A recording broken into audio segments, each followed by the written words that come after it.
Walang basihan ang inihaing impeachment complaint laban kay Pangulong Bongbong Marcos ayon kay Presidential Communications Office Undersecretary Claire Castro.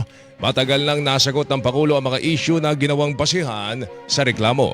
Itong mga issue po na ito ay matagal na po natin nasagot. Matagal na po natin itong naipaliwanag. Ito ay walang basihan. Ang lahat po na nagiging trabaho ng Pangulo ay naaayon sa batas at naaayon sa konstitusyon. Sa gitna nito, sinabi ni Castro na ginagalang po nila ang proseso at may tiwala sila sa Kongreso bilang institusyong naatasang duminig sa reklamo.